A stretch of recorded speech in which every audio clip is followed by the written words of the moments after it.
രോഹിത് ചേട്ടാ, കഴിഞ്ഞ കുറെ വർഷങ്ങളായിട്ട് ചേട്ടന്റെ പേര് രോഹിത് എന്നാണ്. നാളെ ഒരു ദിവസം കുറച്ച് ആൾക്കാർ വന്നിട്ട് ചേട്ടനോട് പറയാണ്, ഇന്ന് മുതൽ നീ രോഹിത് അല്ല, നീ ഇനി വിഷ്ണു എന്ന പേരിൽ അറിയപ്പെടും എന്ന് പറഞ്ഞാൽ എന്തായിരിക്കും ചേട്ടന്റെ പ്രതികരണം? കുറച്ച് ആളുകൾ അധികാരപൂർവ്വം എന്റെ പേര് രോഹിത് എന്നുള്ളത് മാറ്റി മറ്റെന്തെങ്കിലും പേരിട്ടാൽ ഞാനങ്ങ് ക്ഷമിക്കും, പോട്ടേന്ന് വെക്കും. പക്ഷെ എന്റെ പ്രശ്നം എന്താണെന്നറിയോ, എന്റെ പാസ്പോർട്ടിൽ എന്റെ പേര് രോഹിത് എസ് രോഹിത് എന്ന് പറയുന്നതിൽ എന്റെ യഥാർത്ഥ ഒഫീഷ്യൽ നെയിം രോഹിത് എസ് എന്നുള്ളതാണ്. പാസ്പോർട്ടിലൊക്കെ രോഹിത് ശശിധരൻ നായർ രാഘവൻ നായർ എന്നാണ് ഫുൾ നെയിം. അപ്പോൾ ഈ നായർവാല് വേണ്ട എന്ന് വെച്ചിട്ടാണ് ഞാൻ രോഹിത് എസ് രോഹിത് എന്ന് ചേർത്തത്. അപ്പോൾ എന്റെ പേര് മാറ്റിയ കോട്ടെ, ഇപ്പൊ നിയമം രാജ്യം പറയാണ്, ഒരു രാഷ്ട്രം ഒന്നടങ്കം പറയുന്നു എല്ലാവരുടെ പേരുകൾ അവർ മാറ്റാൻ പോവുകയാണെന്ന് പറഞ്ഞാൽ ഓക്കെ. പക്ഷേ എന്റെ അച്ഛന്റെ പേര് മാറ്റണമെന്ന് പറഞ്ഞാൽ അത് സഹിക്കാൻ ഇച്ചിരി ബുദ്ധിമുട്ടുണ്ടാകും എന്നാണ്. എന്താ മേഘ ഇപ്പൊ ഇങ്ങനെ ചോദിച്ചതിന്റെ കാര്യം ഇതാ? അല്ല, കഴിഞ്ഞ ദിവസങ്ങളിൽ നമ്മൾ കണ്ടു തൊഴിലുറപ്പ് പദ്ധതിയുടെ പേര് മാറ്റി നമുക്ക് പറയാൻ പോലും പറ്റാത്ത ഒരു പേരാക്കി മാറ്റി. അതുപോലെ തന്നെ നമ്മൾ കുറെ ദിവസങ്ങളായിട്ട് കുറെ വർഷങ്ങളായിട്ട് ഇത് കാണുന്നുണ്ട്. പക്ഷെ ഇതിന്റെ പ്രശ്നം എന്താണെന്നറിയോ, ഈ ഉത്തരേന്ത്യയിലൊക്കെ ഈ പേരുമാറ്റമൊക്കെ ഒരു വിധത്തിൽ ആളുകളെ ഇൻഫ്ലുവൻസ് ചെയ്യപ്പെട്ടേക്കാം. പക്ഷെ ദക്ഷിണേന്ത്യയിൽ ആഹാരം കഴിക്കുന്നവരുടെ നാട്ടിൽ ഞാൻ ഇതിനൊരു കഥ, എനിക്കൊന്ന് മേഘയ്ക്കാണോ ഹർഷയ്ക്കാണോ ഞാൻ പറഞ്ഞു കൊടുത്തിരുന്നു. മേഘയ്ക്കാണ്. ഞങ്ങളുടെ നാട്ടിലൊരു ചേട്ടന്റെ കൊച്ചിന്റെ ജനന സർട്ടിഫിക്കറ്റ് മാറ്റുന്നതുമായിട്ട് DNA എന്ന് പറഞ്ഞൊരു സാധനം ഉണ്ടല്ലോ, ഉണ്ടാക്കിയവനറിയാം ഇത് ഉണ്ടാക്കിയവന്റെ ആണെന്ന്. അതുമായി അടുത്ത് നിൽക്കുന്നവർക്കും അറിയാം ഇത് ഉണ്ടാക്കിയതിന്റെ. പക്ഷെ മാനിപ്പുലേറ്റ് ചെയ്യാൻ പറ്റും. അതായത് വരാൻ പോകുന്ന തലമുറയെ ഇത് വലിയ രീതിയിൽ മാനിപ്പുലേറ്റ് ചെയ്യാൻ പറ്റും. മോദി സർക്കാരിന്റെ ഇപ്പൊ ഞാൻ പറഞ്ഞ പല പദ്ധതികൾ നമ്മൾ എടുത്തു കഴിഞ്ഞാൽ, പ്രധാനമന്ത്രി ആവാസ് യോജന എന്ന് പറയുമ്പോൾ നമ്മുടെ മനസ്സിലേക്ക് ഓടി വരുന്നത് നരേന്ദ്രമോദിയുടെ പടമാണ്.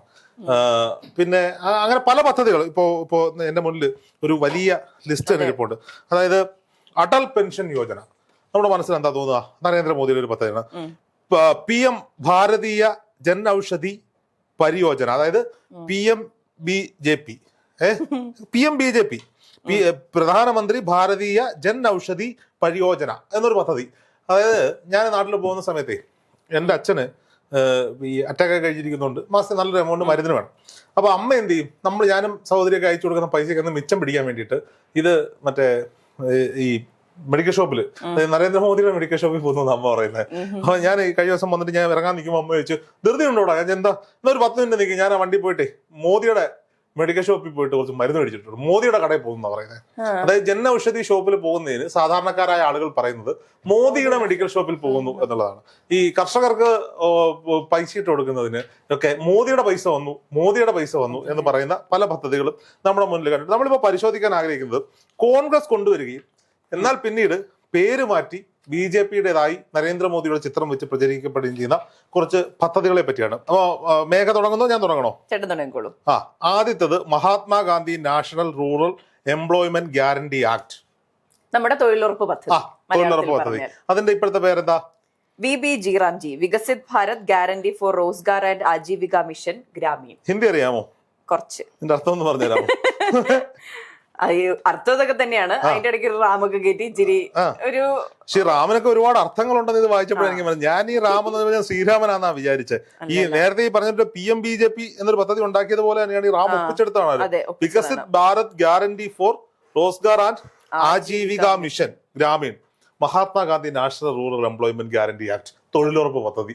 എന്ത് രസകരമായിരുന്നു. എനിക്ക് തോന്നുന്നു ഇംഗ്ലീഷ് ഇഷ്ടപ്പെടാത്തത് കൊണ്ടായിരിക്കും ഇവർ ഹിന്ദിയിലേക്ക് ഇതിനെ മാറ്റിയത് ആയിരിക്കാം. ഇനി രണ്ടാമതൊരു പദ്ധതിയുണ്ട്, ഇന്ദിര ആവാസ് യോജന, AAY, ഇന്ദിര ആവാസ് യോജന. സ്വാഭാവികമായിട്ട് എന്തായാലും മാറ്റും, കാരണം ഇന്ദിരാഗാന്ധിയുടെ പേര് അതിനകത്തുണ്ട്. പുതിയ പേരെന്താ? പ്രധാനമന്ത്രി ഗ്രാമീൺ ആവാസ് യോജന. എന്ത് രസമാണ്.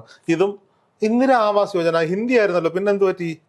ഇന്ദിരാഗാന്ധിയുടെ പേരുള്ള എന്തെങ്കിലും മാറ്റണ്ടേ? പ്രധാനമന്ത്രി മോദി ഗ്രാമീൺ ആവാസ് യോജന എന്നാക്കിയായിരുന്നെങ്കിൽ ഒന്നുകൂടി. ഇതിന്റെ പിതാവ് പ്രധാനമന്ത്രിയായ PMAYG, G for Modiji. Nirmal Bharat Abhiyan. അതെ, അത് സ്വച്ഛ് ഭാരത് അഭിയാൻ കൊണ്ടുവന്നത് മോദിജി ആണെന്നാണ് എല്ലാവരും. സ്വച്ഛ് ഭാരത് അഭിയാൻ അല്ല, സ്വച്ഛ് ഭാരത് മിഷൻ. ഇവിടെ നമ്മൾ മനസ്സിലാക്കേണ്ടത് അറിയോ, ഇംഗ്ലീഷിൽ വന്നതിനെയൊക്കെ അവർ ഹിന്ദിയാക്കി. കോൺഗ്രസ് ഹിന്ദിയിൽ തുടങ്ങുന്നതിനെല്ലാം അവർ കൊണ്ടുപോയിട്ട് പ്രത്യേകിച്ച് അർത്ഥമൊന്നുമില്ല, ഒന്ന് മാറ്റണം. നിർമ്മൽ ഭാരത് അഭിയാൻ, എന്ത് രസമായിരുന്നു കേൾക്കാൻ തന്നെ. സ്വച്ഛ് ഭാരത് മിഷൻ, സ്വച്ഛ് ഭാരത് മിഷന്റെ പേരിൽ കുറെ പ്രചരണം അവർ കൊടുത്തു, PR മുടക്കി, അത് അവരുടേതായി മാറി.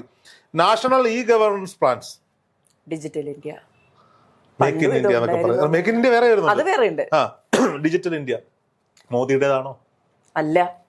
അപ്പൊ ഈ നല്ല തന്തമാരുണ്ടാക്കി, പക്ഷെ വളർത്താനായൊക്കെ അറിയായിരുന്നു. അല്ല, അത് അംഗീകരിക്കണം കേട്ടോ, അതിനെ വെച്ച് പേരെടുക്കാൻ അങ്ങേർക്കുണ്ട് അറിയായിരുന്നു. National manufacturing policy, make in India. എനിക്കൊന്നും BJP-യുടെ തലമുതിർന്ന നേതാക്കളെല്ലാം പറയുന്ന make in India, make in. ആര് കൊണ്ടുവന്നു? നരേന്ദ്രമോദി കൊണ്ടുവന്നു. അല്ല മക്കളെ, കോൺഗ്രസ് കൊണ്ടുവന്നു. National manufacturing policy, national rural livelihood mission, Deen Dayal Upadhyay Grameen Kaushalya Yojana. എന്താണിത്? ഇംഗ്ലീഷിൽ എഴുതി വെച്ചതാണ്. ആകെ 3 അക്ഷരം ഉണ്ടായിരുന്നു, പഠനം എളുപ്പമായിരുന്നു. ഈ ദീൻ ദയാൽ ഉപാധ്യായ ഗ്രാമീൺ കൗശല്യ യോജന പ്രകാരം ഒരുപാട് പേര് ഇന്ന് പഠിക്കുന്നുണ്ട്. ഇത് കൊണ്ടുവന്നത് ആരാ? UPA സർക്കാരാണ്. UPA സർക്കാരിന് പക്ഷേ ഇംപ്ലിമെന്റ് ചെയ്യാനുള്ള സമയം കിട്ടുന്നതിന് മുമ്പ് അധികാരം മാറി. അടുത്തത് വായിക്കും. രാജീവ് ഗാന്ധി ഗ്രാമീൺ വിദ്യുതീകരൺ യോജന, അതിനെ ഇപ്പോൾ ദീൻ ദയാൽ ഉപാധ്യായ ഗ്രാം ജ്യോതി യോജന, ഇലക്ട്രിസിറ്റിയുമായി ബന്ധപ്പെട്ടതാണ്. അതെ, വെറുതെ പ്രത്യേകിച്ച് കാരണങ്ങളൊന്നുമില്ല. ഈ രാജീവ് ഗാന്ധിയുടെ പേരിലും ഇന്ദിരാഗാന്ധിയുടെ പേരിലും ഒന്നും കിടക്കരുത്. അടുത്താണ് Jawaharlal Nehru national urban renewal mission, Amrut, Atal mission for rejuvenation and urban transformation. എന്തായാലും ഒരു ഇംഗ്ലീഷിലുള്ളത് ഇംഗ്ലീഷിലേക്ക് തന്നെ മാറ്റി. എനിക്ക് തോന്നുന്നു അവര് JNNURM കിടക്കുമ്പോ ഒരു സുഖമില്ലാത്തോണ്ടായിരിക്കും അമൃത് എന്നിട്ട്. RUM എന്നല്ലല്ലോ സുഖമില്ലാതിരിക്കാൻ, റമ്മൊന്നും അല്ലല്ലോ, നെഹ്റുവിന്റെ പേരിലുള്ളതാണ്, അതുകൊണ്ട് മാറ്റിയതാണ്. തീർച്ചയായും. Universal immunisation programme, mission Indradhanush. അത് കൊള്ളാം കേട്ടോ, കേൾക്കുമ്പോ തന്നെ ഒരു മിസൈലിന്റെ പേരില്.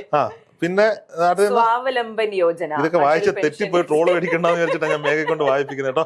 അടൽ പെൻഷൻ യോജന, മോദിയുടെ പേരിലൊന്നും ഇല്ലേ? വരുന്നുണ്ട്. ജൻ ഔഷധി സ്കീം, PM ഭാരതീയ ജൻ ഔഷധി പരിയോജന, അതാണ് PMBJP. അവിടെയാണ് മോദിയുടെ പൈസ, അല്ല മോദിയുടെ മെഡിക്കൽ ഷോപ്പിലൊക്കെ പോകുന്നത് കോൺഗ്രസ് ഉണ്ടാക്കിയതാ. അപ്പൊ ഇനി അടുത്ത വർഷം മോദി സർക്കാർ വന്നില്ലെങ്കിൽ ഇനി തിരിച്ചു ഇവര് പെരുമാറും. സ്വാഭാവികമായിട്ട് മാറ്റണമല്ലോ, പ്രതികാരം അത് ചെയ്യാനുള്ളത് തന്നെയല്ലേ. എത്ര ഫ്ലെക്സ് പ്രിന്റ് മാറ്റി അടിക്കേണ്ടി വരും. National optical fibre network, Bharat net. Bharat, India അല്ല ഭാരത്. ഇന്ത്യ എല്ലാം ഭാരതാക്കും.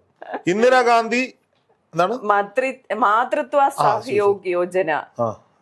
ഞാൻ പേപ്പറിലും പുള്ളിക്കാരി ഫോണിലും നോക്കുന്നത്, അതുകൊണ്ടുള്ള വ്യത്യാസം കേട്ടോ. കണ്ണുപിടിക്കുന്നില്ല, കണ്ണാടി വെക്കണം. National optical Indira Gandhi Matritva Sahyog Yojana, PM Matritva Vandana Yojana. ഇതിന്റെ ഒക്കെ വല്ല കാര്യമുണ്ടോ? PMMVY എന്റെ കാര്യമുണ്ട്. PM ഒന്നില്ലേ, മറ്റേത് ഇന്ദിരാഗാന്ധി പഴയ PM അല്ലേ, പുതിയ PM, ന്യൂ PM എന്നിട്ടായിരുന്നു. മറ്റൊരു സാധനമുണ്ട്, mid day meal scheme, PM Poshan. അതെ, രാഷ്ട്രീയ ഉച്ചതർ ശിക്ഷാ അഭിയാൻ, അതാണ് PM ഉഷ. നമ്മളിവിടെ PM ശ്രീയുടെ ഒപ്പം തന്നെ ചർച്ച ചെയ്ത ഒരു കാര്യം. വേറൊരു സാധനം കൂടെ ഉണ്ട് കേട്ടോ. ഞങ്ങളൊക്കെ PM ശ്രീ UPA കൊണ്ടുവന്നല്ലേ, അവൻ വഴിയില്ല.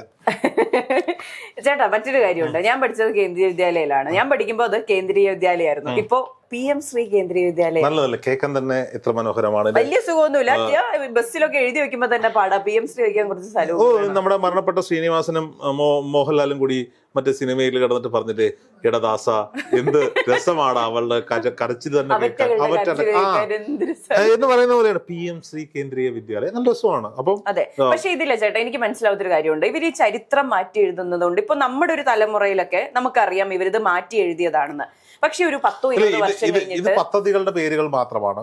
റോഡുകളുടെ പേര്, ചരിത്രപരമായ സ്ഥാപനങ്ങളുടെ പേര്, അങ്ങനെ എന്തൊക്കെ ഇവർ മാറ്റുന്നു എന്നുള്ളതാണ്. പക്ഷെ വേറൊരു കാര്യമുണ്ട്. ഞാൻ ഒരു കാര്യത്തിൽ ഈ BJP സർക്കാരിനെ അംഗീകരിക്കും.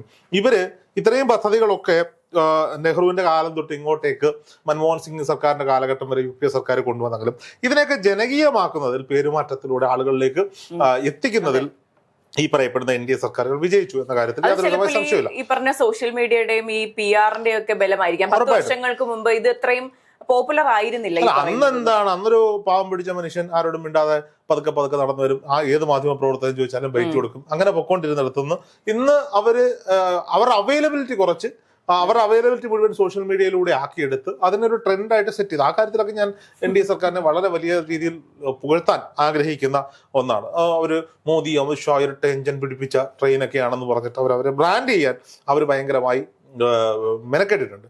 പക്ഷെ സാധാരണക്കാരായ ജനങ്ങൾ അറിയണം, നമ്മുടെ ക്ലീഷ ഡയലോഗ് ആണെങ്കിൽ പോലും ഒരിക്കൽ കൂടി ഞാൻ പറയാം, ബ്രിട്ടീഷുകാർ കരിമ്പിൻ ചണ്ടി പോലെ ചവച്ചു തുപ്പിപ്പോയ ഇന്ത്യയെ ഇന്ന് കാണുന്ന ഈ അവസ്ഥയിലേക്ക് എത്തിക്കാൻ നെഹ്റു മുതൽ മൻമോഹൻ സിംഗ് വരെയുള്ള UPA-യുടെയും NDA-യുടെയും, അതിനിടയ്ക്ക് വാജ്പേയിയും വന്നുപോയി, ഇവരുടെയൊക്കെ സർക്കാരുകൾ എടുത്ത പണിയുടെ ഫലമാണ് ഇന്ന് കാണുന്ന ഈ അവസ്ഥയിൽ ലോകരാഷ്ട്രങ്ങൾ പോലും മാനിക്കുന്ന തലത്തിലേക്ക് ഇന്ത്യയെ വിദ്യാഭ്യാസത്തിന്റെ ആയാലും വികസനത്തിന്റെ ആയാലും പ്രതിരോധത്തിന്റെ ആയാലും ഏത് മേഖലയിലും ശാസ്ത്രത്തിന്റെ ആയാലും ഏത് മേഖലയിലെടുത്താലും ഇന്ത്യയെ അവസ്ഥയിലേക്ക് എത്തിച്ചത് കടന്നുപോയ സർക്കാരുകളാണ്.